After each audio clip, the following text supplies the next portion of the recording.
फाल्गुन मास के शुक्ल पक्ष में आने वाले आमले की एकादशी का हिंदू धर्म में अत्यंत विशेष महत्व माना जाता है। एकादशी व्रत जैसे हर महीने 2 बार आता है और भगवान विष्णु को समर्पित होता है, लेकिन आंवले की एकादशी का स्थान अलग है। इस दिन विष्णु पूजा के साथ साथ आंवले के वृक्ष की आराधना भी की जाती है और यही वजह है कि इसे रंगभरी एकादशी के नाम से भी जाना जाता है। ये दिन आस्था, स्वास्थ्य और सौभाग्य से जुड़ा माना जाता है। साल 2026 में आंवले की एकादशी का व्रत 27 फरवरी यानी शुक्रवार के दिन किया जाएगा। एकादशी तिथि की शुरुआत 27 फरवरी को रात 12:33 पर शुरू होगी और इसका समापन उसी दिन रात 10:32 पर होगा। उदया तिथि के अनुसार व्रत इसी दिन रखा जाएगा। धार्मिक मान्यताओं के अनुसार आंवले का वृक्ष साधारण नहीं है। कहा जाता है कि सृष्टि की रचना के समय भगवान विष्णु की आंखों से गिरे आंसुओं से इसकी उत्पत्ति हुई थी, इसलिए इसके प्रत्येक भाग में देवताओं का निवास माना गया है और यही कारण है कि इस दिन आंवले के पेड़ के नीचे बैठकर पूजा करने का विशेष विधान बताया गया है।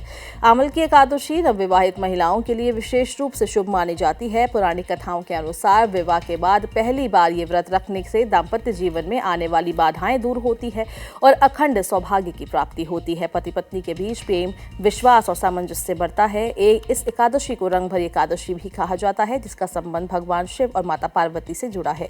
मान्यता है कि इस दिन भगवान शिव माता पार्वती को गौना कराकर काशी लेकर आए थे और इसलिए ये पर्व नए जोड़ों के लिए नए जीवन की शुरुआत, प्रेम और एकता का प्रतीक माना जाता है।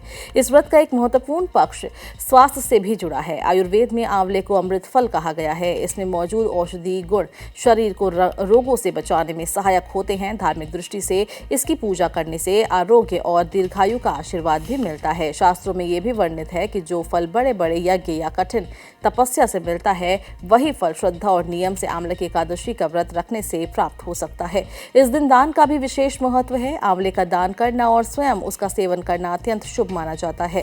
पूजा विधि के अनुसार सुबह स्नान कर भगवान विष्णु का ध्यान किया जाता है। इसके बाद आंवले के वृक्ष के नीचे दीप जलाकर जल अर्पित कर और विधि विधान से पूजा की जाती है।